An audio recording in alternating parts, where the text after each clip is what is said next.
കുറച്ച് cinema update ഉണ്ട്. ആദ്യത്തെ അപ്ഡേറ്റ് നമ്മുടെ ദുൽഖറിനെ പറ്റിയാണ്. ദുൽഖർ അങ്ങനെ മലയാള സിനിമയിലേക്ക് വന്നിട്ട് അങ്ങനെ 14 വർഷമായി. അപ്പോൾ അതേ പ്രമാണിച്ച് നമ്മുടെ അയാം ഗെയിമിൻ്റെ ഈ കാണുന്ന ഒരു ലുക്ക് വന്നിട്ടുണ്ട്.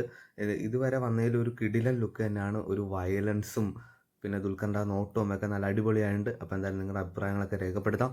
പിന്നെ നമ്മുടെ അയാം ഗെയിമിൻ്റെ സെറ്റിൽ നിന്ന് നമ്മുടെ സാൻഡി മാസ്റ്ററിൻ്റെ കുറച്ച് പിക്സ് ഒക്കെ ഇങ്ങനെ വന്നിട്ടുണ്ട്. അപ്പോൾ എന്തായാലും ഒരു സ്റ്റണ്ട് നമ്മുടെ സാൻഡി മാസ്റ്ററിൻ്റെ വക സംഭവങ്ങളൊക്കെ വരുന്നുണ്ട്. പിന്നെ അദ്ദേഹം അഭിനയിക്കുന്നുണ്ടോ എന്ന് നമുക്കറിയില്ല. എന്തായാലും നമുക്ക് മറ്റ് അയാം ഗെയിം അപ്ഡേറ്റ്സിനൊക്കെ വേണ്ടി വെയിറ്റ് ചെയ്യാം. നമ്മുടെ ധനുഷ് പടത്തിൽ നമ്മുടെ സായി പല്ലവിയും ശ്രീലീലയൊക്കെ വന്നല്ലോ. ഇനി വരുന്നത് നമ്മുടെ മലയാളത്തിലെ one of the big M ആണ് സിനിമയിലേക്ക് വരുന്നത്. അതിൻ്റെ അപ്ഡേറ്റ് അതായത് ഇന്ന് ഉച്ചയ്ക്ക് 12 മണിക്ക് വരുന്നതായിരിക്കും. അപ്പോൾ എല്ലാവർക്കും ആ ബിഗ് എം ആരാന്ന് അറിയാം, നമ്മുടെ മമ്മൂക്ക തന്നെയാണ്.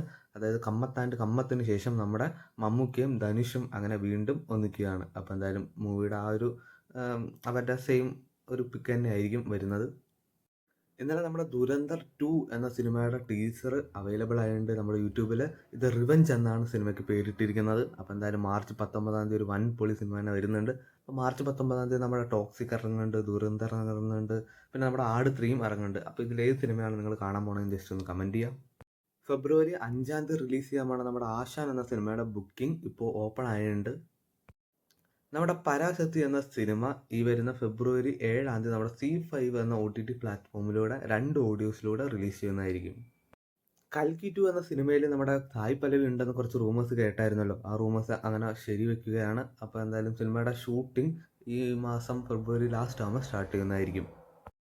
കാട്ടാള എന്ന സിനിമയുടെ ഒരു സെക്കൻഡ് ടീസർ അങ്ങനെ വരും. എന്തായാലും ആ അപ്ഡേറ്റ്സിന് വേണ്ടി വെയിറ്റ് ചെയ്യാം. പിന്നെ സിനിമയുടെ മറ്റൊരു അപ്ഡേറ്റ് വന്നിരിക്കുന്നത് സിനിമയുടെ റിലീസ് തീയതി നമ്മുടെ മെയ് 14 നിന്ന് മാറ്റിയതായിട്ട് റിപ്പോർട്ട് കേൾക്കുന്നുണ്ട്. ഒരാഴ്ച ഒരു 20 ആകുമ്പോഴാണ് ഏകദേശം വരാൻ ചാൻസ്. അപ്പോൾ എന്തായാലും ആ ഒരു അപ്ഡേറ്റിന് വേണ്ടി നമുക്ക് വെയിറ്റ് ചെയ്യാം. മലയാളി പ്രേക്ഷകർ ചോദിക്കുന്ന ഒരു ചോദ്യമാണ് നമ്മുടെ പ്രേമലു 2 എവിടെയാണെന്ന്. നമ്മുടെ ദിലീഷ് പോസൻ ഓൾറെഡി പറഞ്ഞായിരുന്നു പ്രേമലു 2 വൈകുമെന്ന്. അപ്പോൾ പക്ഷേ റിപ്പോർട്ടുകൾ വരുന്ന പ്രമാണിച്ച് പ്രേമലു 2 അങ്ങനെ ഡ്രോപ്പ് ആയിരിക്കുകയാണ്.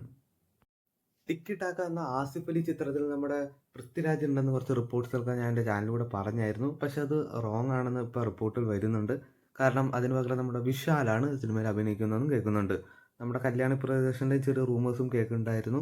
പക്ഷേ കല്യാണിക്ക് പകരം നമ്മുടെ മഡോണ സെബാസ്റ്റ്യൻ ആണെന്നും കേൾക്കുന്നുണ്ട്. അപ്പോൾ എന്തായാലും ടിക്കി ടാക്കയുടെ മറ്റ് അപ്ഡേറ്റ്സിനൊക്കെ വേണ്ടി വെയിറ്റ് ചെയ്യാം. പിന്നെ ടിക്കി ടാക്കയുടെ ഇന്ന് നമ്മുടെ ആസിഫ് അലിയുടെ ബർത്ത്ഡേ ആണല്ലോ. അപ്പോൾ അത് പ്രമാണിച്ച് കുറച്ച് ഗ്ലിംസ് ഒക്കെ വരുന്നതായിരിക്കും. അപ്പോൾ എന്തായാലും നമുക്ക് അതിനും വേണ്ടി വെയിറ്റ് ചെയ്യാം.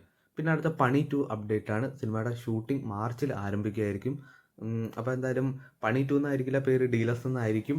നമ്മുടെ ജോർജ് ജോർജ് അങ്ങനെയാണ് നമ്മുടെ മീഡിയക്കാർക്കൊക്കെ പറഞ്ഞത്. അതിൽ മറ്റു മാറ്റങ്ങളൊന്നും ഉണ്ടാവില്ലെന്ന് പ്രതീക്ഷിക്കുന്നു. അപ്പോൾ സിനിമയുടെ ഷൂട്ടിംഗ് എന്തായാലും മാർച്ചിൽ ആരംഭിക്കും. ബി ഉണ്ണികൃഷ്ണൻ നിവിൻപോളി കോംബോയിൽ വരുന്ന ഈ പൊളിറ്റിക്കൽ ത്രില്ലർ സിനിമയുടെ ട്രെയിലറും ടൈറ്റിൽ അനൗൺസ്മെൻറ്റും ഈ വരുന്ന ഫെബ്രുവരി 17 അങ്ങനെ റിലീസ് ചെയ്യുന്നതായിരിക്കും. ബൈക്കർ എന്ന ഈ സിനിമയുടെ റിലീസ് തീയതി അങ്ങനെ പ്രഖ്യാപിച്ചിരിക്കുകയാണ്. ഏപ്രിൽ 3 സിനിമ റിലീസ് ചെയ്യുന്നത്. ഇപ്പോൾ ഇതുപോലത്തെ OTT വാർത്തകളും സിനിമ വാർത്തകളൊക്കെ അറിയാൻ വേണ്ടി ചാനൽ സബ്സ്ക്രൈബ് ചെയ്യുക, കൂടെ സപ്പോർട്ട് ചെയ്യുക.